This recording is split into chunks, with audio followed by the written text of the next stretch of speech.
Ya, jadi ini kita sedang membahas tulip 5 point of Calvinism. Dan poin-poin ini menggemparkan terutama bagi golongan Arminianism yang pendapatnya bertolak belakang dengan 5 point of Calvinism ini. Setelah saya merenungkan berpuluh-puluh tahun tentang keberadaan doktrin ini, ya memang ada reaksi-reaksi yang berbeda ya terhadap 5 point of Calvinism ini.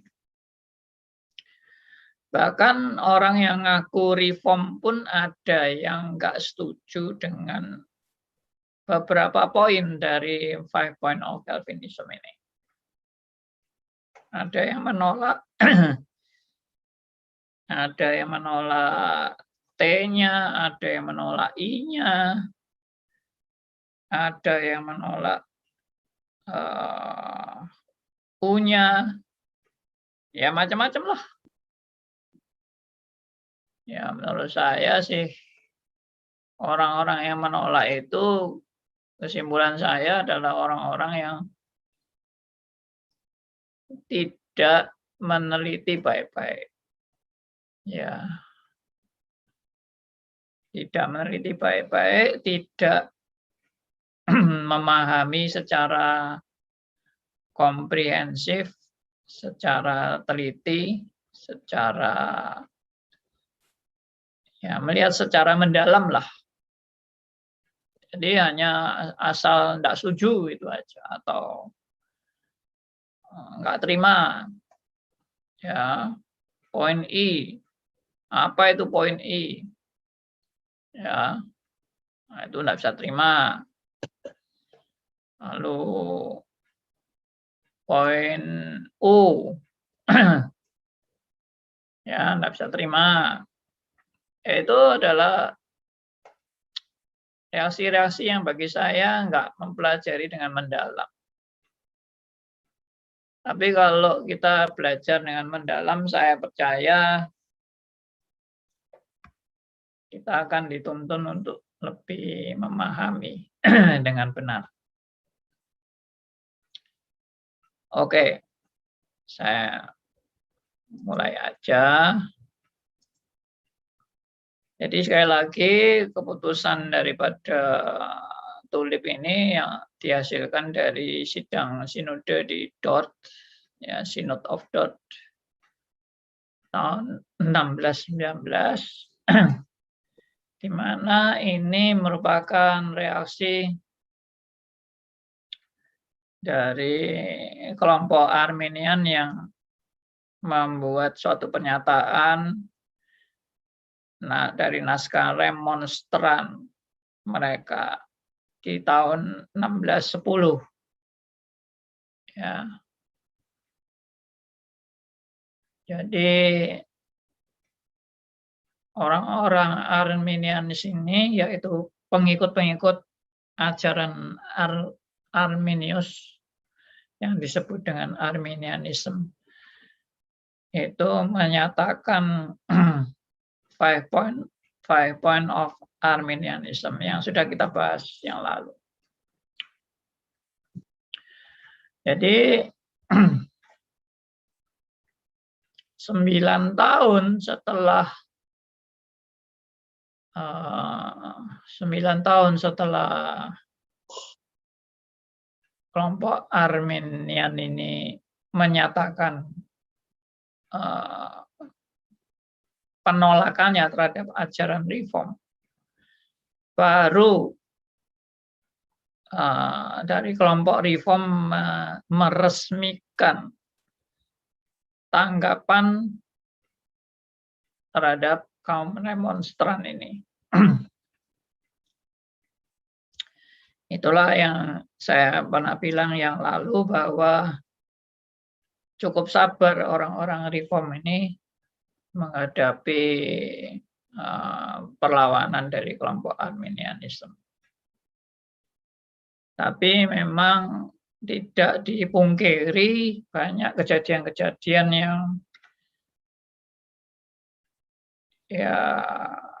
yang nggak benar lah ya, sampai ada hukuman secara fisik dan sebagainya terhadap perlawanan ini. Nah, itu yang sebetulnya tidak benar. Jadi main kekerasan, main hukuman, dan sebagainya. Tapi itu juga karena kondisi waktu itu ya, di mana baru dimulainya berkembangnya ajaran reform. Lalu seakan-akan ajaran itu sudah mau dirusak oleh kelompok Arminianisme ini. Maka reaksinya ya mungkin mereka agak keras ya reaksinya, karena mungkin khawatir kalau ajaran reform ini nanti bisa merusak ini atau mengganggu atau membuat jemaat itu menjadi kacau gara-gara ajaran Arminianisme. Nah, itulah makanya reaksinya kadang-kadang keras karena dianggap ini penyesat. Ya. Jadi zaman itu Arminianisme ini sudah boleh dikatakan sebagai ajaran yang menyesatkan. Ya maaf, mungkin sekarang udah nggak ada orang yang menyatakan bahwa pengajaran Arminianisme itu adalah pengajaran yang sesat. Zaman sekarang ini sudah tidak ada, karena ya banyak toleransi lah. Toleransi, saling menghargai meskipun pendapat berbeda, tapi belajar untuk saling menerima. Tapi mungkin gara-gara toleransi yang ya akhirnya toleransi yang dilakukan dengan sikap tidak tegas ini, itu membuat orang merasa ya nggak penting lah. Entah Arminianisme, entah Calvinisme, itu tidak penting. Yang penting itu percaya kepada Yesus sebagai Tuhan dan Juru Selamat. Titik. Sudah. Mau Arminian, mau Calvin, terserah aja, nggak masalah. Yang penting percaya pada Yesus masuk surga. Oke kan? Nah, itu. Jadi diambil sampelnya aja. Nah, ini juga sebetulnya sangat tidak benar ya sikap seperti ini. Jadi seolah-olah mengabaikan perbedaan-perbedaan yang ada di antara kekristenan. Dan banyak yang saat ini itu bersikap seperti itu. Banyak. Dan dianggap kalau kita terlalu mempermasalahkan itu namanya cari gara-gara dan cari musuh. Kita itu jangan cari musuh, kita lebih baik cari sahabat saja. Jadi kalau ada perbedaan-perbedaan ya diterima aja lah. Nggak usah terlalu diungkit-ungkit perbedaan itu, karena kita ini kan sahabat. Ya. Nggak usah terlalu dibahas, nanti menyakitkan hati. Daripada menyakitkan hati, lebih baik kita saling mengasihi saja. Nah, itu yang dikobar-kobarkan. Dan sampai hari ini, saya yakin mungkin kalau di data begitu, siapa yang setuju untuk berdamai, siapa yang setuju untuk membahas ini membahas dengan tajam apa perbedaan Arminian dan Calvin. Mungkin yang setuju untuk tidak usah dibahas, ya mungkin karena saya tidak mempunyai data statistik, tapi kalau dari pengamatan saya dalam sejarah ini sekarang ini, sekitar 80% sampai 90% menyatakan tidak setuju untuk dibahas. Ya, karena ini akan menimbulkan luka, menimbulkan sakit hati, menimbulkan kebencian, permusuhan, dan selalu akibatnya tidak baik. Daripada berakibat yang tidak baik, permusuhan, kebencian, saling menyakiti, dan sebagainya, lebih baik kita tidak usah membahas masalah ini. Sudah berdamai saja.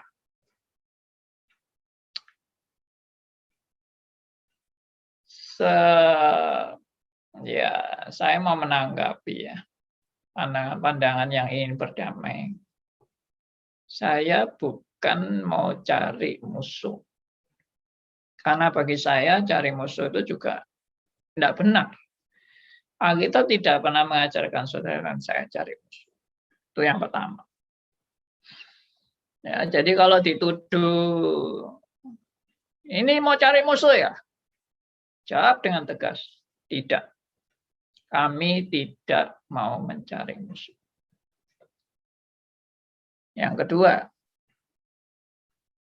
nanti kita saling membenci dan tidak mengasihi. Saya tegaskan yang kedua. Kita harus belajar mengasihi. Siapapun itu, meskipun tidak sependapat dengan kita. Kita harus belajar mengasihi. Tapi mengasihi itu tidak berarti saya harus menerima ajarannya. No. Ya, saya harap ini sikap ini harus jelas. Saya tidak berarti kalau saya mengasihi, saya lalu bersikap untuk, ya nggak apa-apa lah, kamu ajarannya beda sama saya, nggak apa-apa lah. Saya tetap mengasihi kamu. Ya memang betul, saya tetap mengasihi meskipun kita ajaran yang berbeda. Tapi saya kalau lalu dianggap dengan saya mengasihi, saya tidak perlu membahas. Saya tidak perlu memberikan pernyataan, kebenaran, atau mengkritik hal yang salah. Itu tidak benar. Kita tidak pernah berkata bahwa mengasihi itu tidak boleh menyinggung ajaran yang salah. Coba kita lihat Tuhan Yesus. Tuhan Yesus itu juga mengasihi. Tapi Tuhan Yesus itu keras kalau ada ajaran yang nggak beres. Tuhan Yesus sangat keras. Ya, pada mulanya banyak orang yang mengasihi Tuhan Yesus. Tapi setelah Tuhan Yesus cukup keras, akibatnya muncullah orang-orang yang juga membenci Tuhan Yesus. Jadi kalau dianggap kita itu harus terus saling mengasihi dan tidak perlu mempedulikan ajaran,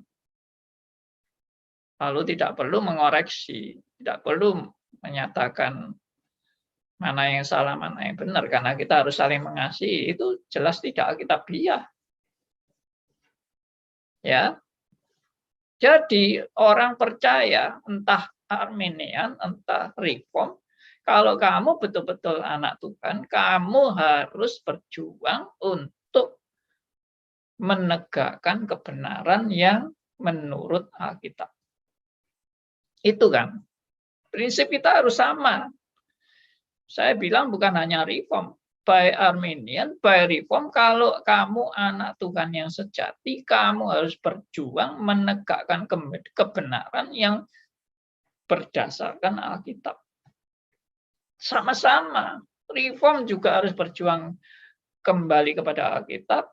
Arminian atau pengikut Arminian ini juga harus berjuang kembali kepada Alkitab. Bukan berjuang demi Arminiannya atau demi Reformnya. Tidak, kata reform itu sendiri pun sudah konsisten untuk berjuang kembali kepada Alkitab. Saya juga yakin seharusnya orang Armenian juga berjuang kembali kepada Alkitab. Amin kan? Siapapun yang Armenian pasti harus amin. Mana lu kalau nggak mau kembali ke Alkitab, you mau kembali kemana? Harus kembali ke Alkitab. Itu. Maka dengan demikian kalau kita itu berjuang untuk mau belajar kembali kepada Alkitab, itu bukan tujuannya mau saling menyakiti, konyol banget deh. Ya. Orang yang menuduh bahwa kita itu tujuannya mau saling menyakiti, itu konyol banget karena kita ini bukan mau saling menyakiti, kita ini mau kembali kepada Alkitab dan mengajak orang bersama-sama, meskipun perbedaan pendapat, ayo bersama-sama kembali kepada Alkitab. Kenapa itu salah? Tidak ada yang salah kan? Apa yang mau disalahkan dari kita mau kembali kepada Alkitab? Yang jadi problem adalah bagaimana belajar untuk kembali ke Alkitab dengan betul-betul setia pada kitab suci. Itu yang jadi problem. Belajar kembali kepada Alkitab yang benar-benar setia kepada kitab suci, itu yang seharusnya menjadi studi bersama kita, itu bagaimana itu artinya setia pada kitab suci. Bagaimana menafsirkan Alkitab dengan benar dan tepat. Itu sudah pelajaran yang paling mendasar yang seharusnya orang Kristen itu pegang, yaitu back to the Bible. Ya, dan ada istilah lain lagi, seorang ya teman atau teolog juga ada yang ngomong, kita bukan hanya back to the Bible, kita back to hermeneutik. Back to hermeneutik itu artinya kembali kepada pola penafsiran yang betul-betul menuju pada kebenaran kitab suci. Itu back to hermeneutik. Hermeneutik itu ilmu menafsirkan Alkitab. Dengan kata lain, hermeneutik kita ini harus bertobat. Ada pertobatan hermeneutik. Pertobatan cara menafsirkan Alkitab. Supaya enggak sembarangan. Enggak ngaco. Nah, saya percaya kalau orang Arminian, orang Reform, benar-benar back to hermeneutik yang menuju pada kitab suci, kesetiaan pada kitab suci, itu kita justru bersatu, bukan terpecah belah. Kita justru bersatu. Saya selalu optimis membahas ini karena saya percaya kepada suatu perjanjian. Perjanjian apa? Ya perjanjian Allah tentunya. Bahwa kalau kita ini anak Allah, kita akan saling mengasihi. Kalau kita anak Allah, kita akan bersatu di dalam benar-benar kembali kepada Alkitab.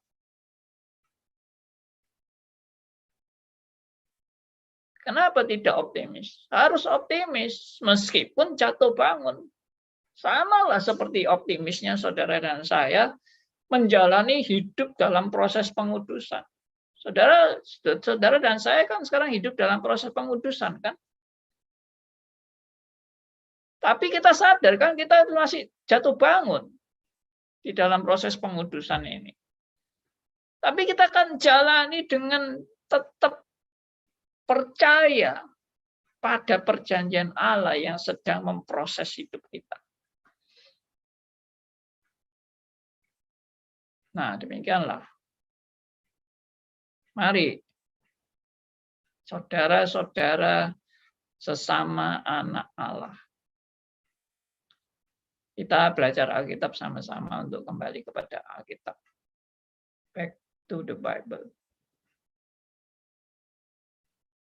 Jadi kita bukan mau ngotot dengan Arminiannya kita. Kita bukan mau ngotot dengan golongan kita. Kita mau ngotot untuk kembali kepada Alkitab. Ya, saya perlu mengatakan hal seperti ini. Bukan saya mau menunda-nunda untuk membahas tentang Arminianisme dan Calvinisme. Tapi kalau kita spiritnya itu sudah salah, ya tidak ada gunanya pembahasan kita. Kalau spirit kita ini hanya untuk mau mengalahkan golongan lain, ya menurut saya tidak ada gunanya perjuangan kita. Kita perjuangannya bukan mau mengalahkan golongan lain. Kita perjuangannya adalah mau kembali kepada Alkitab. Dan saya yakin semua harus amin untuk mau kembali kepada Alkitab. Bukan mau mengalahkan golongan. Golongan apa sih? Kita bukan mau kampanye golongan. Kita mau benar-benar berjuang untuk kembali kepada Alkitab. Oke. Jadi, kalau demikian, justru kewajiban bagi orang percaya untuk menegakkan kebenaran. Kewajiban. Jangan sudah kita tidak usah membahas hal ini, tidak usah membahas pelajaran-pelajaran ini. Nanti kita saling bertengkar. Kita tinggalkan saja semua ini, kita tinggalkan. Kita lebih baik bicara soal kasih, saling mengasihi, ya, saling memperhatikan, mungkin saling menolong. Kita dalam suasana COVID-19, mari kita saling mengisi kebutuhan teman-teman yang kekurangan dan sebagainya. Sudah itu aja, tidak usah bahas ajaran-ajaran, tidak usah. Ini bukan musimnya ini membahas ajaran. Sekali lagi saya mau tegaskan, saya bukan mau menolak orang untuk kita mari saling memperhatikan dalam suasana prihatin dunia yang prihatin sekarang ini. Tapi saya mau kembali kepada hakiki, ya, panggilan yang hakiki sebagai orang percaya.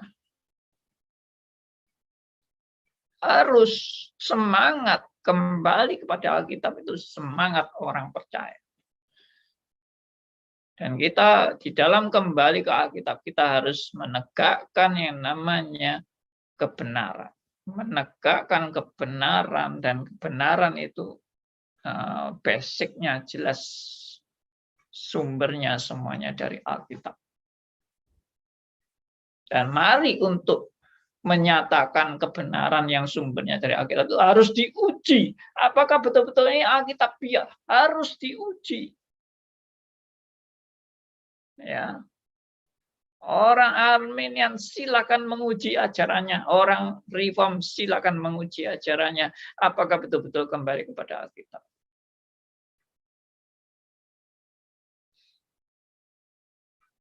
Nah, biarlah kita sama-sama mau betul-betul diubahkan oleh Tuhan untuk kembali kepada Alkitab. Bukan cuma mau ngotot dengan keyakinan dirinya sendiri. Baik. Jadi dengan demikian, saya bukan tidak mau dengar nasihat-nasihat orang itu. Sudah, jangan bahas-bahas seperti ini, nanti menimbulkan sakit hati ya. Enggak, justru ini menimbulkan kesadaran untuk kita seharusnya sebagai anak Tuhan itu bersatu. Bersatu tanpa ajaran yang benar adalah omong kosong. Ya, saya mau keluarkan statement yang tegas ini. Bersatu tanpa dasar ajaran yang benar adalah bersatunya itu omong kosong. Ya. Maaf, dulu saya pernah ikut gerakan Gemene atau apa itu. Dan seorang hamba Tuhan bilang, mari kita mencopot segala jubah kebesaran kita. Di gereja kita masing-masing, kita copot jubah kebesaran itu, dan kita saling merangkul gereja satu dengan yang lain. Wah, lalu semua, ya pokoknya orang-orang yang hadir waktu itu, wah, melepas semua dasinya, ya, dan melepas jasnya. Wah, katanya disuruh copot segala simbol-simbol kebesaran dari gerejanya, disuruh copot untuk bersatu dan saling merangkul satu gereja satu dengan yang lain. Wah, lalu semua copot dasi, copot jas, lalu saling rangkul-rangkulan. Ya maaf, saat itu saya nggak mau ikut rangkul-rangkulan. Bukan karena COVID, waktu itu belum zaman COVID-nya. Tapi saya, dalam hati saya, ini omong kosong toh aja. Ya, rangkul-rangkulan, habis rangkul-rangkulan, ya tetap kembali lagi, gerejaku ya gerejaku, gerejamu ya gerejamu. Apa mau saling tukar mimbar? Pendetamu khotbah di gerejaku, dan pendeta gerejaku khotbah di gerejamu, mau? Dan sebaliknya, pendeta gerejamu khotbah di gerejaku, mau nggak? Oh mau Pak, ya mau kalau sama alirannya. Kalau beda, mau? Hah? Ya jujur aja deh. Kita mau nggak saling mengundang pendeta-pendeta yang doktrinnya bertolak belakang dengan kita? Mau nggak? Ya omong kosong kan. Kalau kita bilang kita bersatu, kita sehati, kita ini sama saudara dalam Yesus, tapi nggak mau saling mengundang. Kamu jangan merusak jemaatku ya dengan khotbah-khotbahmu. Ya itu sudah istilahnya pasang kuda-kuda kan, untuk tidak mau saling mengundang, karena sudah tahu kita bukan hanya berbeda, kita bertentangan. Jadi menurut saya persatuan tanpa dasar doktrin yang benar itu persatuan omong kosong.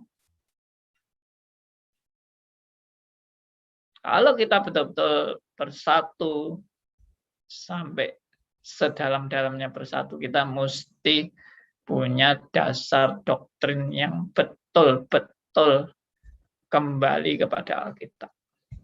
Saya tidak katakan bahwa kita bisa sempurna 100% sama, tapi proses untuk kembali ke Alkitab itu jelas. Ada pertumbuhan, ada perkembangan dalam prosesnya. Nah itu. Mari. Saya seringkali kasih upama negara Indonesia. Negara Indonesia bisa bersatu karena apa? Karena ada dasar negara yang diakui oleh seluruh rakyat Indonesia, yaitu Pancasila dan Undang-Undang Dasar 45. Seandainya ada kelompok-kelompok di Indonesia ini yang tidak mau menerima Pancasila dan tidak mau menerima Undang-Undang Dasar 45 dan menolak kesatuan negara Indonesia, ya sudah, hancur sebentar lagi dan akan terpecah belah. Pemersatunya harus ada. Apa itu? Pancasila dan Undang-Undang Dasar 45 itu apa itu? Itu basic, dasar, dan itu doktrin. Pemersatunya itu doktrin. Jadi kalau orang Kristen bersatu dengan doktrin yang saling bertolak belakang, itu sudah omong kosong dan gombal. Tapi buktinya bisa Pak, kita buktinya bisa Pak bersatu Pak. Ya bersatu kalau dalam rangka gotong royong, dalam rangka kemerdekaan Indonesia, kita bersatu, bisa aja bersatu. Kita memang harus bersatu di Indonesia ini. Bersatu menegakkan dasar bangsa dan negara kita. Ya, harus bersatu kalau dalam hal itu. Ya, bersatu untuk kebersihan kota Surabaya. Harus bersatu. Iya, ayo kita bersatu. Kita gotong royong bersatu. Ayo bersatunya orang Kristen karena apa? Karena kita harus melakukan mengasihi jemaat-jemaat yang kena COVID-19. Mari kita bersatu sebagai orang Kristen. Kalau itu sih tidak usah jadi orang Kristen, kita sudah bersatu. Bersatunya orang Kristen itu karena apa? Karena basic. Karena doktrin. Karena itu pengakuan iman itu sangat diperlukan. Makanya kita harus belajar baik-baik. Oke? Jadi ini pendahuluan untuk masuk ke 5 point of Calvinism. Saudara teliti aja lah. Kalau statement-statement yang saya paparkan dari 5 point of Calvinism ini, statement-statementnya itu Alkitabiah apa enggak. Kalau enggak Alkitabiah ya saudara tolak. Kalau memang betul-betul kembali ke Alkitab, saudara tolak, saudara yang rugi. Itu kan. Kebenarannya kan itu. Oke. Sekarang kembali ke sini lagi. Ya, jadi secara singkat pernyataan daripada Calvinism ini atau Reform sudah tercantum dalam kata-kata pendahuluan di sini. Ya. Dan ini sebetulnya merangkum semuanya sudah. Dari TU, LIP, semuanya terangkum dalam kalimat ini. Ya, saya bacakan kembali kalimatnya. Keselamatan digenapi dengan sempurna oleh kuasa yang dahsyat atau luar biasa dari Allah Tritunggal. Allah Bapa memilih orang untuk diselamatkan. Ya, perhatikan. Allah Bapa memilih orang untuk diselamatkan atau menetapkan orang untuk diselamatkan. Allah Anak mati bagi mereka yang sudah ditetapkan untuk selamat. Ya. Allah Roh Kudus membuat kematian Kristus secara efektif membawa orang pilihan kepada iman dan pertobatan. Ya, kalimat ini sudah lengkap, Allah Tritunggal perannya sangat jelas. Ya, Allah Bapa. Ya, ini dalam pembagian peran yang diperinci dengan perannya masing-masing dari Allah Tritunggal ya. Nih. Jadi Allah Bapa memilih orang untuk diselamatkan atau menetapkan orang untuk diselamatkan. Allah Anak mati bagi mereka. Mereka itu siapa? Mereka yang sudah ditetapkan untuk selamat. Allah Roh Kudus membuat kematian Kristus secara efektif membawa orang pilihan kepada iman dan pertobatan. Ya, jadi Roh Kudus yang istilahnya kematian Kristus itu bisa berfungsi secara efektif bagi orang-orang pilihan, orang-orang yang sudah ditetapkan Allah, dan membawa orang itu kepada iman dan pertobatan. Yang, nah ini perhatikan, yang menyebabkan mereka punya kemauan. Ya, perhatikan. Yang menyebabkan mereka punya kemauan untuk taat pada firman. atau Injil. Jadi ini semua pekerjaan Roh Kudus. Roh Kudus itu yang mencelikan, menyadarkan, menginsyafkan, dan istilahnya menormalkan will-nya manusia ini, ya, diinsyafkan, ya, dinormalkan untuk menyadari bagaimana mereka harus punya kemauan untuk taat pada firman.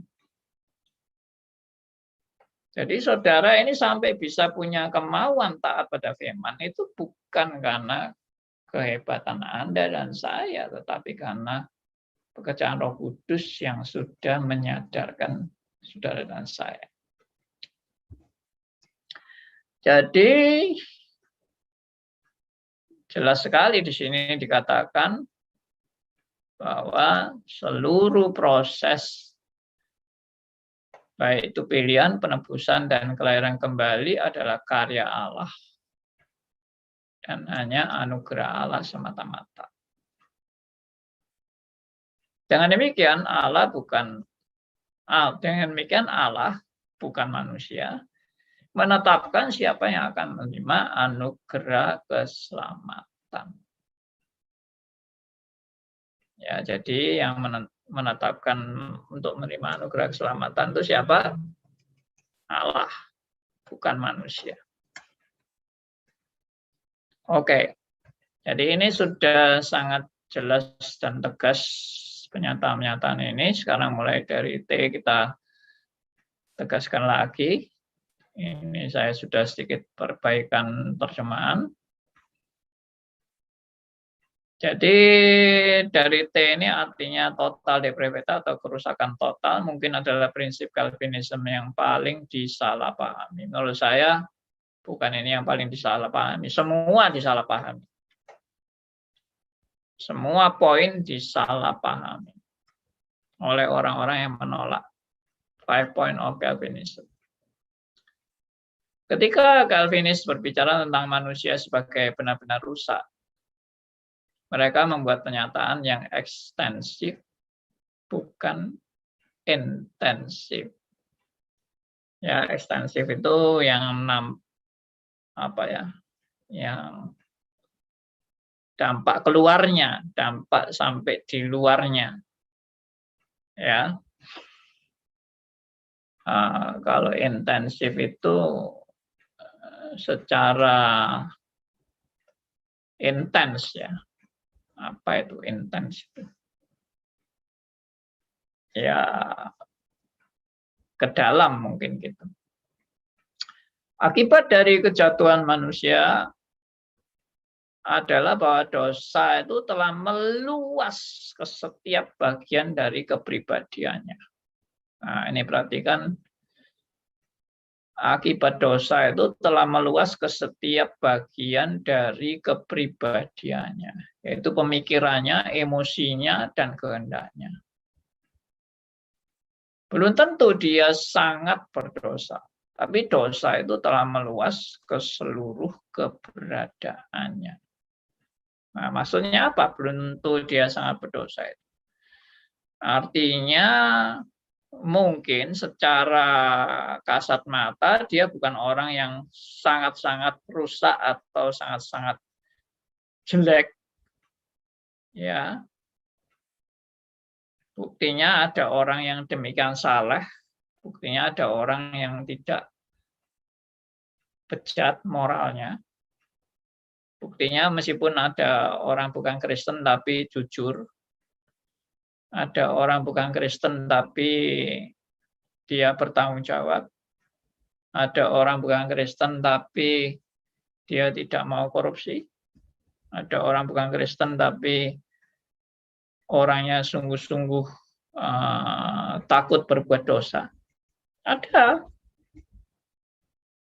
Jadi kalau dilihat secara moral yang demikian, itu tidak semua orang itu rusak. Makanya ini bisa disalah mengerti. Maksudnya, siapa yang bilang gua rusak? Gua nggak rusak. Gua nggak pernah kepelacur. Gua nggak pernah ngerampok, gua tidak pernah membunuh, gua tidak pernah berzina. Saya kan orang baik. Kenapa harus saya dikatakan orang berdosa dan saya rusak total? No. Nah, itu kan. Jadi kata-kata rusak total ini seringkali menimbulkan ya tadi itu kesalahpahaman itu. Siapa yang bilang rusak total? Gua nggak rusak total. Arminian pun juga menolak rusak total ini. Karena bagi Arminian ada orang yang nggak rusak total. Semua orang itu nggak rusak total. Semua orang itu ada baiknya. Dan semua orang ada baiknya itu juga semua orang yang punya potensi untuk datang kepada Allah. Ya itu Arminian pandangannya kan semua orang itu punya potensi untuk mau datang kepada Allah. Nah, itu kita sudah bahas panjang lebar kan. Tapi kok Reform bilang rusak total. Siapa yang bilang rusak total? Tidak, itu tidak rusak total. Nah, itu pandangan yang salah. Yang dimaksud rusak total itu bukan orang itu jadi jahat, pasti jadi jahat, pasti jadi pembunuh, jadi perampok, pemerkosa, ya, koruptor, ya, pezina, dan sebagainya, bukan. Salah itu. Makanya pengertian jadi orang baik itu juga antara Arminianisme dan Calvinisme yang disebut orang baik itu pun juga sudah konsepnya beda. Siapa sih orang baik itu? Menurut Arminian bagaimana orang baik? Menurut Reform bagaimana orang baik?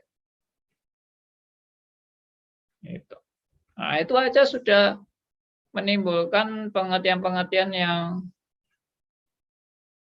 akhirnya tidak bisa sinkron karena salah mengerti tentang rusak total. Ya, oke. Lanjut.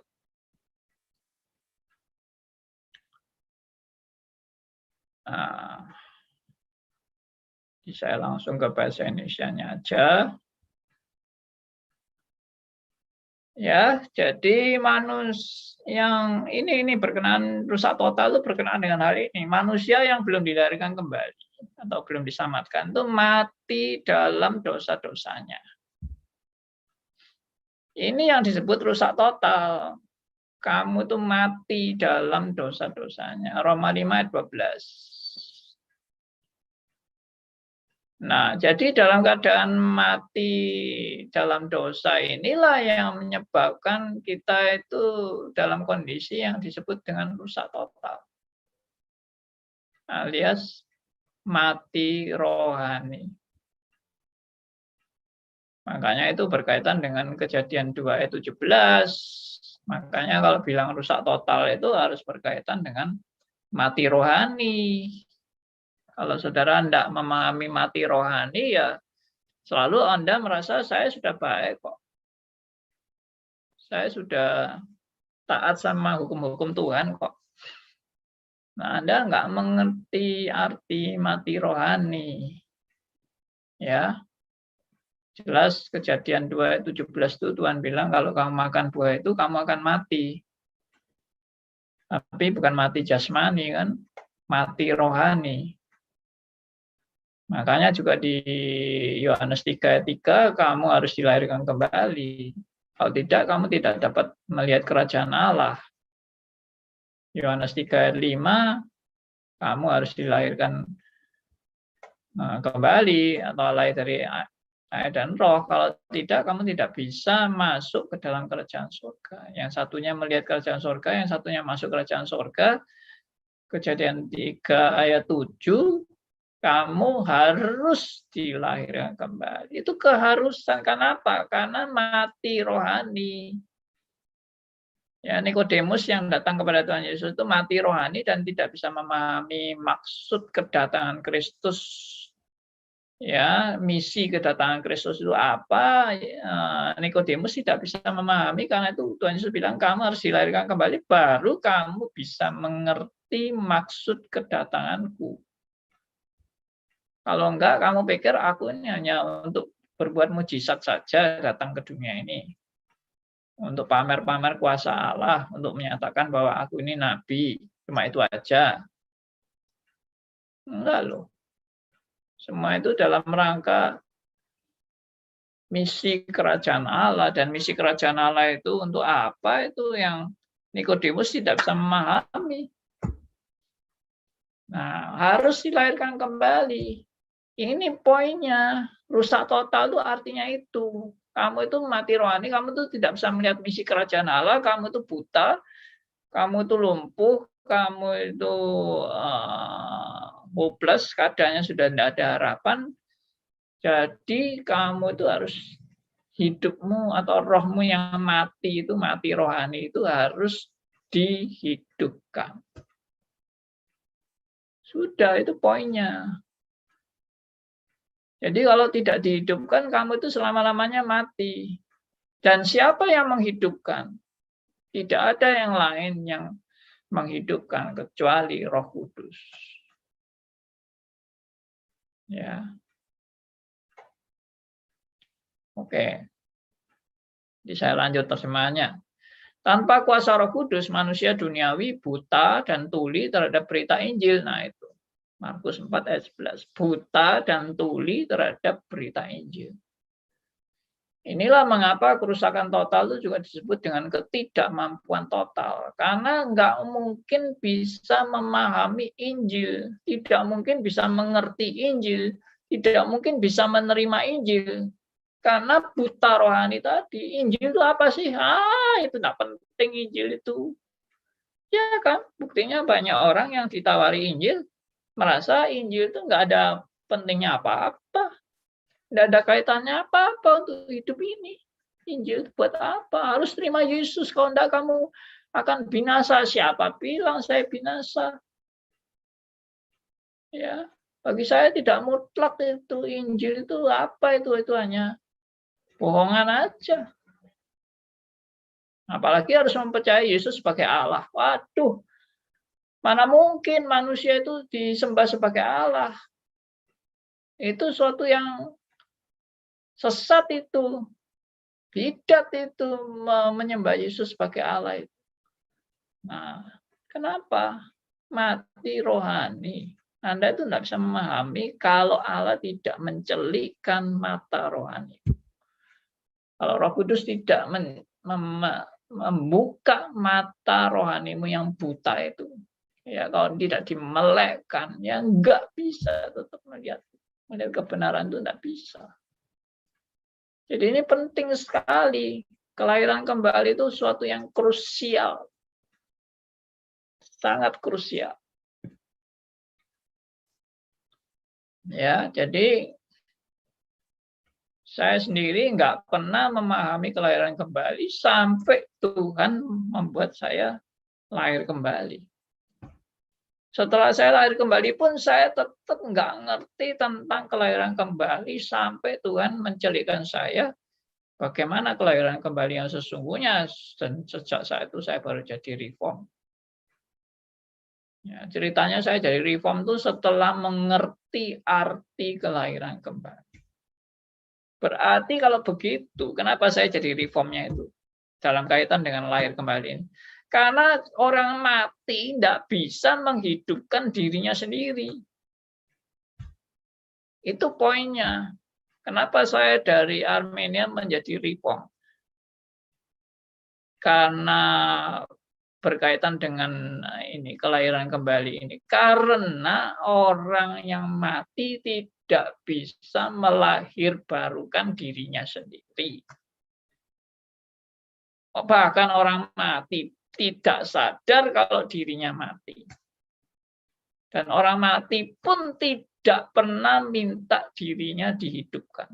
Karena mati. Sudah mati, bagaimana minta dihidupkan? Ya orang sudah mati kok minta dihidupkan. Kalau minta dihidupkan berarti belum mati. Ya. Ini benar-benar geli ini melihat kelahiran baru ini benar-benar menggelikan. Karena saya dulu nggak ngerti-ngerti, baru setelah dicelikkan oleh Roh Kudus sampai saya mengerti arti kelahiran kembali, baru klik, baru sadar yang mengerjakan itu bukan saya, yang mengerjakan itu Roh Kudus. Ini berarti bukan inisiatif saya, ini semata-mata inisiatif Allah. Dan Allah mengerjakan kelahiran baru ini tidak pakai permisi kepada saya, tidak pakai minta izin sama saya, tidak pakai minta persetujuan saya, setuju apa enggak perlu, langsung aja Allah melahirkan saya karena saya tidak bisa menyetujui atau mengizinkan atau minta tolong untuk dilahirkan kembali. Tidak ada itu karena saya mati. Orang mati perlu dihidupkan. Dan siapa yang menghidupkan? Roh Kudus. Wah, itu luar biasa sekali. Saya sampai nggak habis-habis berpikir bagaimana saya dari Arminian bisa menjadi Reform gara-gara cuma mikir tentang lahir baru. Dan itu anugerah Tuhan. Betul-betul anugerah Tuhan. Saya detik itu saya menjadi orang Reform. Tanggal pastinya saya nggak jelas, tapi kira-kiranya jelas. Yaitu tahun 1985. 1983. Ya, 1983 kurang lebih pertengahan tahun. Ya, sekitar bulan Juni, Juli saya waktu itu lagi praktek pelayanan di Solo. Disitulah saya berpindah total, padahal saya sedang praktek pelayanan di satu gereja. Dan tidak dengar khotbah siapapun, cuma saya lagi mempersiapkan khotbah, mempersiapkan renungan atau topik persekutuan tentang kelahiran baru. Dan saat saya mempersiapkan kelahiran baru itu, topik kelahiran baru itu saya klik, baru sadar bahwa kelahiran baru itu betul-betul pekerjaan Roh Kudus, inisiatif Allah 100%. Inisiatif Allah 100%. Itu bukan kehendak saya. Itu saya justru tidak punya kesadaran apa-apa atau permintaan apa-apa untuk dilahirkan kembali, karena saya mati rohani dan saya enjoy dan saya menikmati dosa-dosa saya. Luar biasa. Ya. Orang yang tidak mengenal Allah. Nah, ini saya kembali lagi ke sini. Jadi buta atau tuli terhadap berita Injil. Inilah mengapa kerusakan total disebut juga ketidakmampuan total. Nah, ini. Jadi kalimat-kalimat dalam artikel ini itu benar-benar sinkron dengan pengertian saya tanpa saya pernah membaca ini. Waktu itu saya tidak membaca artikel seperti ini, sama sekali tidak membaca, tapi Tuhan bisa mencelikkan mata rohani saya. Dan punya pengertian yang sinkron seperti ini. Benar-benar sinkron. Jadi orang-orang Reform yang betul-betul sudah dicelikkan pasti sinkron dalam menyadari kerusakan total dan ketidakmampuan total. Ya, jadi tidak pernah janjian loh. Saya benci sama orang Reform malah. Tapi tiba-tiba saya jadi Reform itu kan pikiran saya tidak pernah pikiran saya setelah saya jadi Reform ini bukan pikiran yang pernah saya setujui, sama sekali tidak saya setuju. Oke, lanjut. Orang yang tidak mengenal Allah tidak akan pernah sampai kepada pengetahuan ini tanpa Allah menghidupkannya melalui Kristus. Waduh, ini kalimat yang mantap sekali ya. Orang yang tidak mengenal Allah. Ya. Nih, orang yang tidak mengenal Allah tidak akan pernah sampai kepada pengetahuan ini tanpa Allah menghidupkannya melalui Kristus. Mantap sekali. Saya sangat menikmati kalimat-kalimat seperti ini setelah saya jadi orang reform. Bahwa ini kalimat surgawi. Ini bukan kalimat dari kemampuan manusia yang inteleknya tinggi, tidak, ini kalimat surgawi.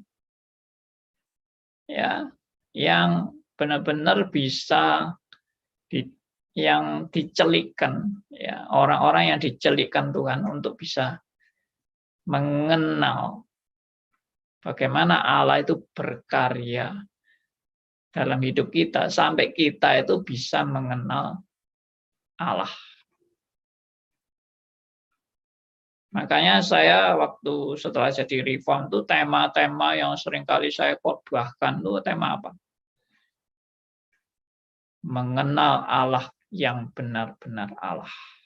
Itu tema yang saya bolak-balik seminarkan waktu awal-awal saya jadi reform. Mengenal Allah yang benar-benar Allah. Wah, seminar ini juga menggemparkan. Waktu itu saya bawakan di Balikpapan, sampai ada teman-teman yang sharing sama saya, wah saya bertobat gara-gara pertama kali dengar Pak Andi seminar membawakan mengenal Allah yang benar-benar Allah. Ya puji Tuhan, karena itu bukan kemampuan kita mengenal Allah. Kalau bukan Allah yang mencelikkan. Ya, mengenal Allah itu topik umum. Tapi mengenal Allah yang benar-benar Allah, wah itu perlu ketajaman dan pencelikan mata rohani. Ya. Oke deh.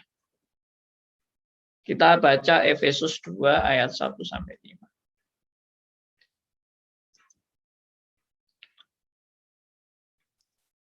Silakan ada yang mau bacakan buat kita Efesus 2 ayat 1 sampai 5.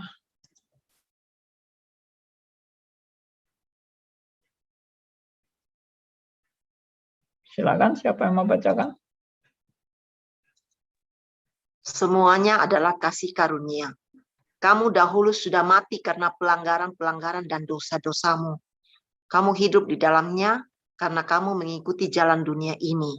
Karena kamu mentaati penguasa kerajaan angkasa, yaitu roh yang sekarang sedang bekerja di antara orang-orang durhaka.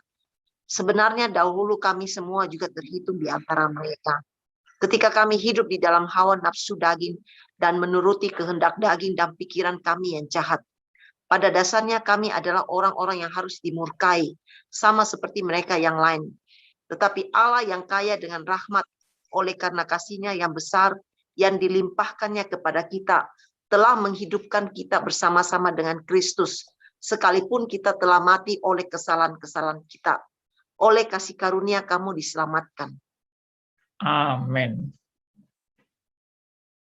Luar biasa sekali ini, Efesus pasal 2 ayat 1 sampai 5. Memberitakan kebenaran kita sudah mati.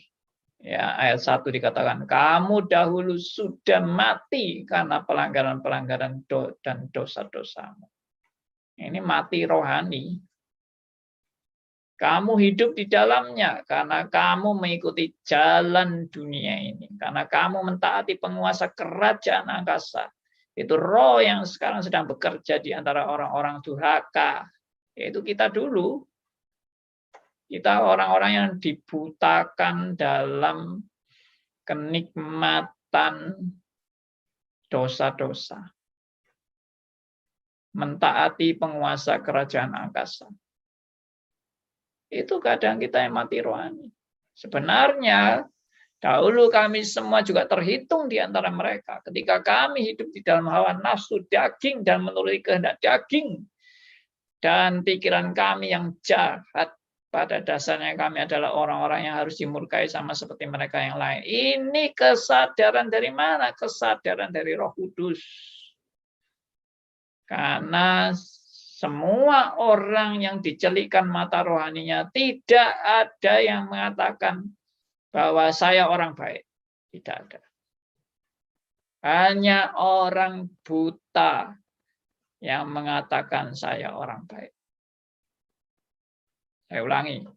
Hanya orang buta yang mengatakan bahwa saya orang baik.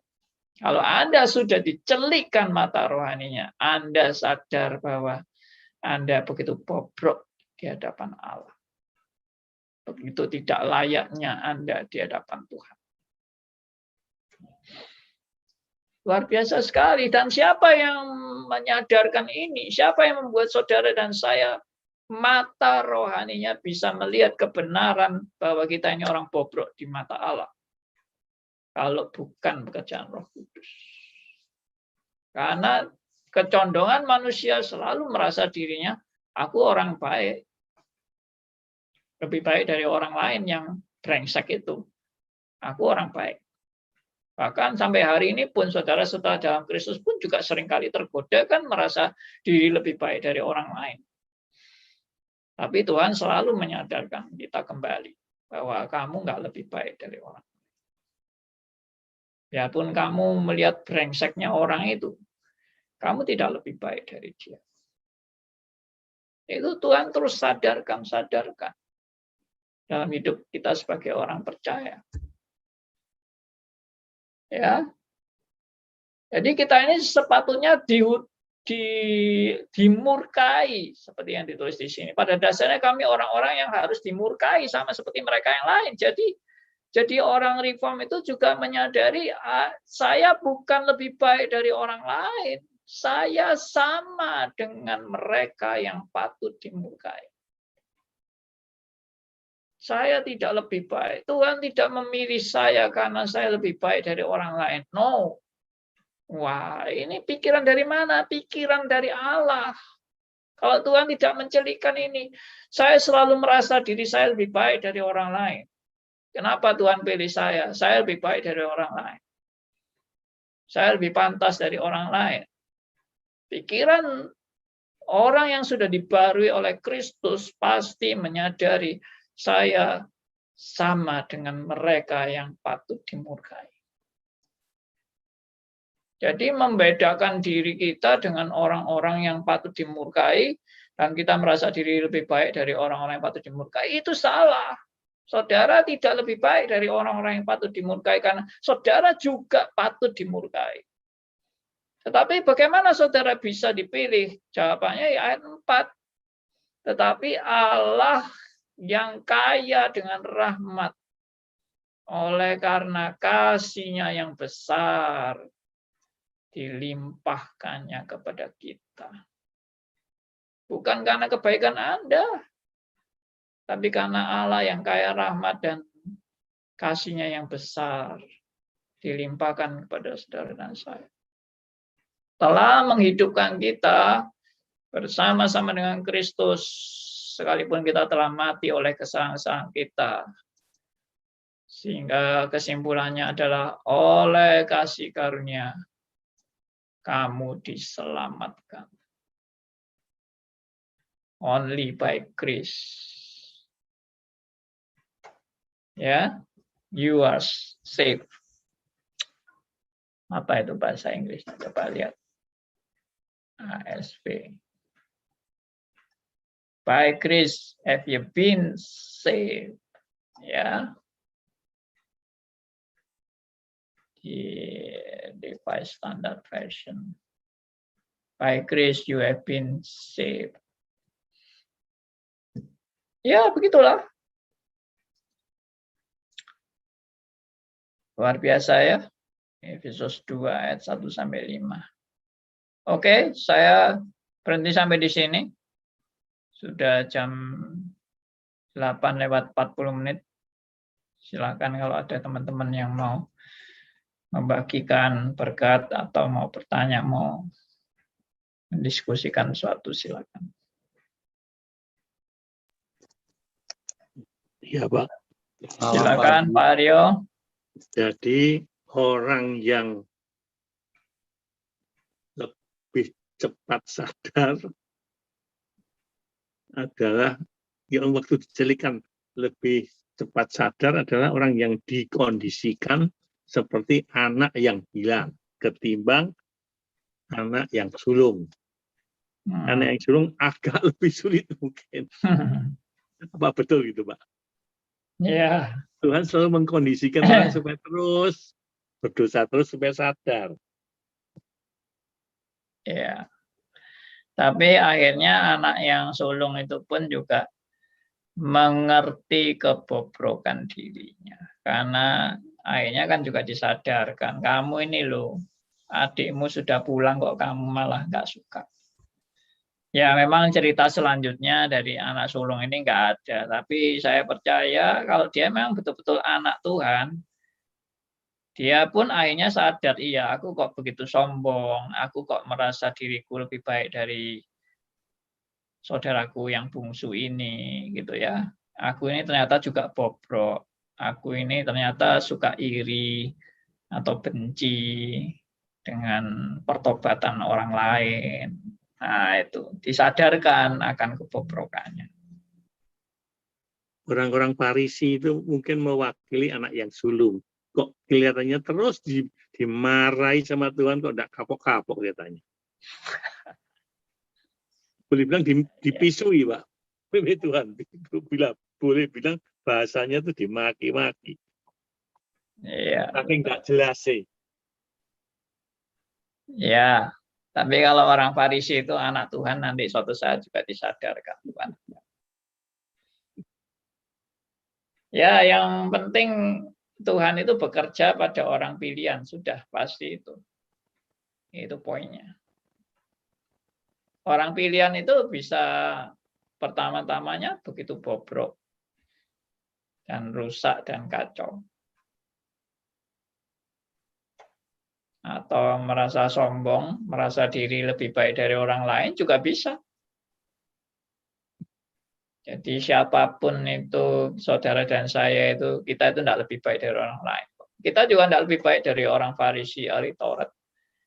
Ya, cuma Tuhan berbelas kasihan kepada kita. Itu aja menyebabkan kita itu sadar dan insya. Kalau Tuhan tidak berbelas kasihan, ya kita ya mirip orang Farisi, ahli Taurat itu.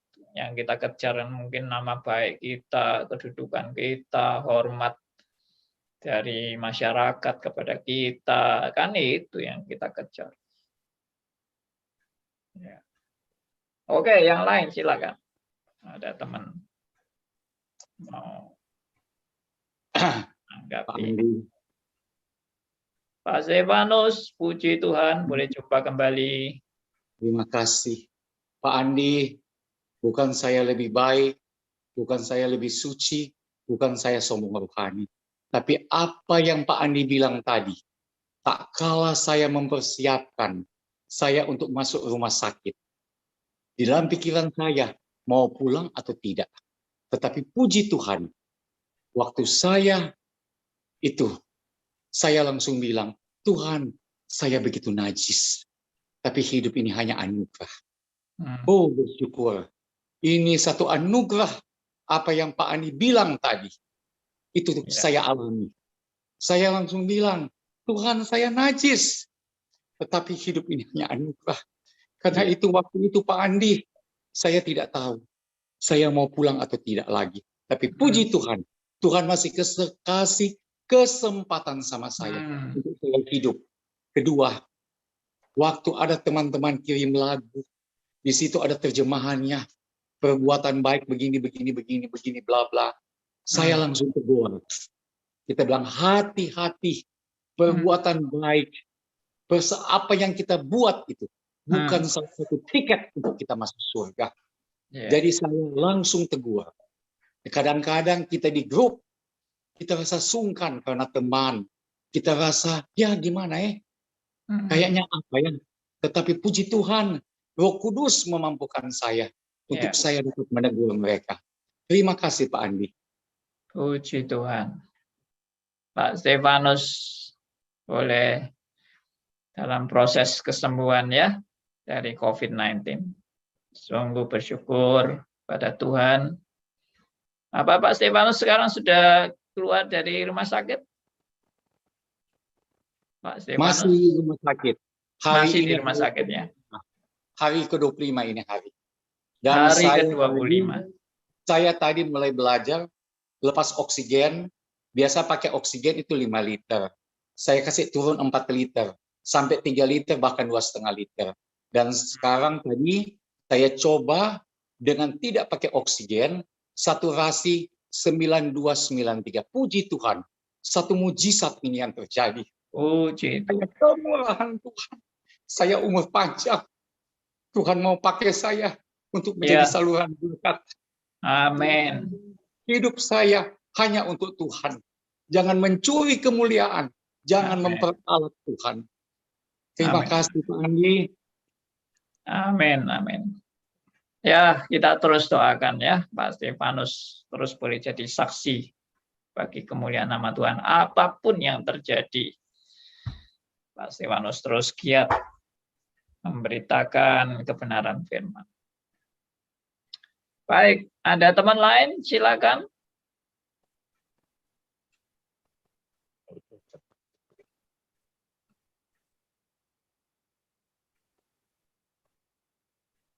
Wah, kelihatannya tenang-tenang saja kali ini. Sudah mengaminkan semua ya.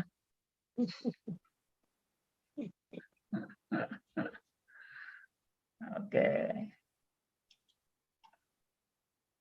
Kalau tidak ada, saya mau lanjut. Apa ada? Silakan tadi siapa yang mau ngomong? Nggak ada. Ada ya. Baik. Saya lanjut saja. Unconditional election. Ini juga sering disalah mengerti saudara-saudara ya. Pandangan ini. Kalau tadi pandangan total depravity, kerusakan total, hanya orang merasa dirinya baik di hadapan Tuhan. Bahkan Arminian merasa kita ini masih punya kebaikan dan kemampuan untuk datang kepada Tuhan. Sedangkan penegasan dari Calvinism, kita punya kemampuan datang kepada Tuhan aja nggak punya. Tidak ada kemampuan sama sekali datang kepada Tuhan. Jadi kalau Tuhan tadi tidak melahirkan kebarukan, ya sudah kita binasa selama-lamanya. Kalau Tuhan melahirkan, barulah kita sadar. Sadar diri kalau kita berdosa, sadar diri kita tidak layak, sadar diri kita hopeless, sadar diri kita tanpa pengharapan kalau tidak ada Sang Juru Selamat. Siapa yang menyadarkan? Yang menyadarkan ya Allah. Kalau Allah tidak menyadarkan, kita buta selama-lamanya. Baik. Unconditional election adalah doktrin yang mengajarkan bahwa Allah memilih siapa-siapa yang Allah mau untuk memiliki pengetahuan yang benar tentang dirinya sendiri dan tidak berdasar pada jasa atau kebaikan apapun sebagai objek yang ditampilkan anugerahnya, dan bukan berdasarkan atas pengetahuannya terlebih dahulu tentang hal-hal yang akan datang untuk menemukan siapa yang akan menerima tawaran Injil. Allah telah memilih berdasarkan semata-mata dari pertimbangan kehendaknya sendiri, sebagian untuk kemuliaan dan sebagian untuk kebinasaan. Roma 9:15 dan 21. Dia telah menetapkan semuanya ini sebelum dunia diciptakan. Ya. Jadi terjemahan dari unconditional election adalah pemilihan tanpa kondisi apapun. Pilihan Allah tanpa dasar kondisi apapun. Artinya begini, kalau bahasa sehari-harinya, Allah itu tidak memilih saudara dan saya karena saudara dan saya lebih baik dari orang lain. No. Allah tidak memilih saudara dan saya karena saudara punya kemauan yang lebih suci dibandingkan orang-orang lain. No. Seperti tadi di awal total depravity ya. Jadi karena semuanya rusak total, maka pilihan Allah ini tidak berdasarkan pada kondisi karena kondisinya semua rusak total. Nah, itu poinnya. Kondisinya itu apa? Kondisinya semua rusak total. Jadi kalau Allah berdasarkan pemilihan Allah berdasarkan pada kondisi, ya tidak ada yang dipilih. Wong semuanya rusak total. Atau semuanya yang dipilih. Karena sama-sama, kondisinya sama-sama nggak layak. Sama-sama nggak pantasnya. Jadi pilihan Allah itu tidak berdasarkan pada kondisi apapun. Nah, ini yang juga seringkali disalah mengerti oleh rekan-rekan yang dari pihak Arminian karena, wah, kalau Allah tidak memilih dengan dasar apapun, berarti kita sembarangan aja, kacau aja kita itu. Terserah Allah mau pilih kita apa enggak. Ya, mari kita rusak-rusakan aja hidup kita. Nah, itu yang seringkali jadi reaksi orang Arminian yang melawan prinsip unconditional election. Saya mau kasih mata rantainya, saudara-saudara ya, dari T ke U. Makanya sebetulnya tulip ini nggak bisa diputus mata rantainya. Dari T ke U itu pasti hubungannya sangat erat. Kenapa? Karena tadi total depravity, rusak total. Semua orang dalam kondisi rusak total. Sehingga pilihan Allah tidak berdasarkan pada kondisi apapun di mana semua sama-sama rusak total. Nah, itu mata rantainya di situ. Jadi kalau sudah menerima T, pasti menerima U. Tidak bisa dilepas. Makanya saya heran kalau ada orang ngaku reform tapi mau terima T, tidak mau menerima U. Mau menerima U tapi tidak menerima T, itu jadi bingung saya. Itu nggak lihat secara kaitannya secara utuh bahwa T dan U itu nyambung. Oke, saya harap saudara melihat juga dengan jelas. Ya. Nah, jadi Allah juga tidak tidak istilahnya ya sudah saya pilih semua, nggak ada itu di dalam rumus Alkitab Allah pilih semua. Atau ya sudah saya binasakan semua, ya juga tidak ada itu. Tapi yang ada itu adalah Allah memilih yang Allah mau pilih. Nah, ini poinnya. Poinnya adalah doktrin pilihan itu Allah mau pilih yang Allah mau pilih. Bukan Allah mau pilih yang lumayan di hadapan Allah. Enggak ada yang lumayan di hadapan Allah. Allah mau pilih yang Allah mau pilih menurut kedaulatannya, kehendaknya, ya, kasihnya, rencananya, semua itu dari Allah. Karena apa? Karena manusia itu memang sudah kondisinya rusak semua, mati semua. Mati rohani semua. Jadi apa yang dari manusia yang bisa diandalkan dari manusia? Enggak ada. Apa yang diharapkan dari manusia? Enggak ada. Ya. Nah, itu semua sangat jelas di sini. Jadi Allah memilih siapa yang Allah mau pilih untuk memiliki pengetahuan yang benar tentang dirinya sendiri. Tidak berdasarkan pada jasa atau kebaikan apapun sebagai objek yang ditampilkan, anugerahnya, dan bukan berdasarkan atas pengetahuannya.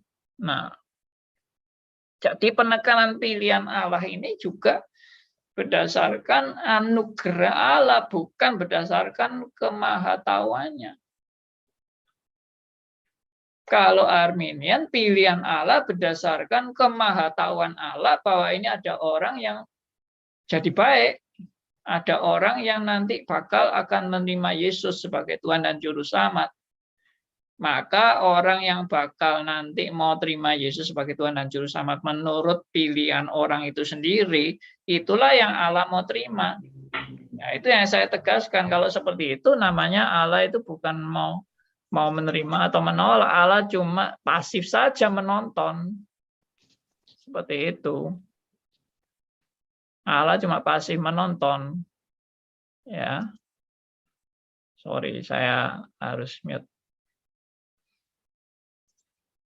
Jadi dengan demikian Allah bukan memilih berdasarkan pengetahuan seperti yang diajarkan oleh Arminian, sama sekali tidak, karena tidak ada satupun orang yang benar-benar benar di hadapan Allah. Tidak ada. Jadi pilihan Allah tidak berdasarkan kondisi manusia, sama sekali tidak. Ya, jadi jelas-jelas pandangan Arminian itu salah total, maaf. Saya harus tegaskan, salah total, karena Alkitab tidak pernah berkata ada kondisi manusia yang bagus. Ada kondisi manusia yang layak di hadapan Allah untuk bisa dipilih. Ya, ada kondisi manusia yang cukup pantas untuk Tuhan bisa selamatkan. Tidak ada.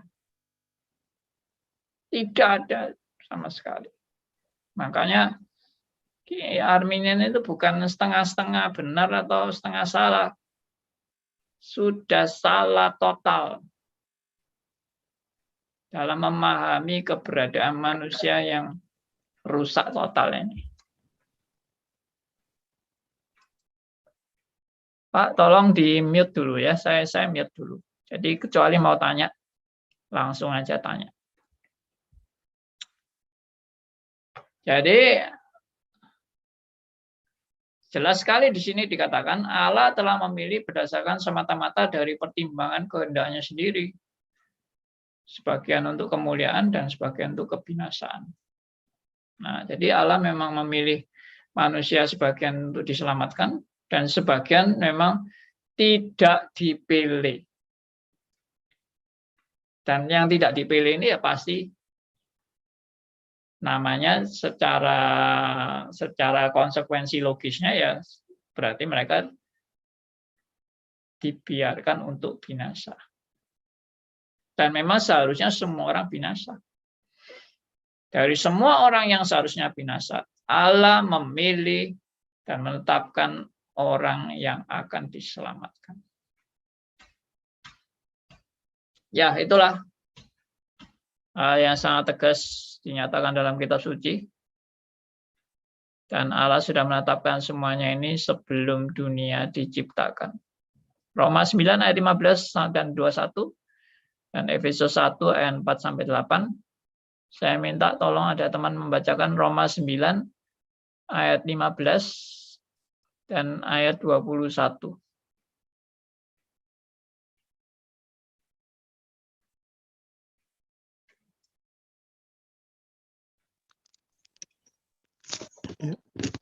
Saya Pak Andi.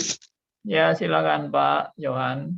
Sebab ia berfirman kepada Musa, aku akan menaruh belas kasihan kepada siapa aku mau menaruh belas kasihan. Dan aku akan bermurah hati kepada siapa aku mau bermurah hati. 21. Apakah tukang periuk tidak mempunyai hak atas tanah liatnya untuk membuat dari gumpal yang sama suatu benda untuk dipakai pada dipakai guna tujuan yang mulia dan suatu benda lain untuk dipakai guna tujuan yang biasa. Ayat 22 Pak sekalian dibacakan. Jadi, kalau untuk menunjukkan murkanya dan menyatakan kuasanya, Allah menaruh kesabaran yang besar terhadap benda-benda kemurkaannya yang telah disiapkan untuk kebinasaan. Iya. Jadi memang Allah jelas dikatakan memilih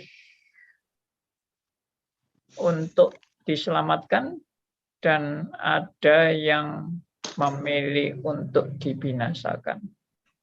Nah, ini hal yang memang sangat sulit bisa diterima oleh orang-orang Armenian, bahwa Allah kok sampai kejam menetapkan orang binasa. Ya, tapi sebetulnya kalau kita lihat secara kronologisnya, manusia binasa itu ya karena ulah daripada manusia itu sendiri yang memberontak kepada Allah. Sehingga manusia itu binasa karena pilihan daripada manusia itu sendiri. Oke, saya sampai di sini sudah jam 9. Jadi apakah masih ada mau tanya? Mau yang tidak jelas atau kurang jelas? Pak Andi. Ya, Pak Kegi, silakan. Ya Pak Andi, jadi untuk pemilihan tanpa syarat bagi reform maupun manusia yang bekas perampok, bekas pembunuhan, tetap kan dipilih dengan Tuhan loh. Kalau Arminium dan perbuatan baik baru dipilih. Ya, betul. Jadi pilihan Allah tidak berdasarkan perbuatan manusia, tapi berdasarkan rencana keselamatannya yang sudah ditetapkan sejak kekal. Jadi Tuhan sudah tahu sejak awal siapa domba, siapa kambing. Tuhan juga sudah tahu sejak awal siapa yang lalang, siapa yang gandum. Semua dalam rencananya yang sempurna dan tidak ada yang salah. Tapi kita tidak untuk menghakimi orang ya. Untuk menunjuk si A, si B, si C, karena I don't know semuanya. Yang tahu cuma Tuhan. Dan yang kita tahu pasti adalah kalau saya boleh selamat itu karena anugerahnya, bukan karena kebaikan saya. Supaya kita juga sadar dan tidak berkanjang dalam kesombongan dan merasa diri lebih baik dari orang lain. Demikian. Oke, kalau tidak ada, saya akan tutup dalam doa. Kita lanjut pada hari Kamis yang akan datang. Dan sebagai pengumuman, stris sudah dimulai. Bagi saudara-saudara yang mau mengikuti stris, silakan, karena besok sudah dimulai kuliah doktrin keselamatan. Dan hari Rabu adalah doktrin untuk bidat dan juga doktrin Alkitab. Hari Jumatnya doktrin eskatologi. Oke, Tuhan memberkati kita semua. Pak, untuk yang baru masih dibuka Pak ya? Masih. Oh ya Pak, ada satu anak Pak, nanti tak suruh ikut Pak ya. Oke, good. Doktrin Alkitab ya. Iya. Ya wes oke Pak, besok nanti tak suruh hubungi Pak ya. Baik. Oke, saya minta Pak Aryo boleh tutup dalam doa. Tolong mic-nya Pak. Tuhan, terima kasih pada malam hari ini kami lagi diberi ketegasan tentang pengajaran hak Allah memilih. Sebagai Allah dan kami sebagai ciptaannya. Kami harus sadar tentang keadaan kami, bukan kami adalah ciptaan. Terima kasih Tuhan. Beberapa hari lagi kami akan mulai lagi dengan pelajaran kami di stage ini. Supaya Tuhan memberi kami semangat untuk belajar. Terima kasih Tuhan. Dalam nama Tuhan Yesus kami bersyukur. Amin. Amin.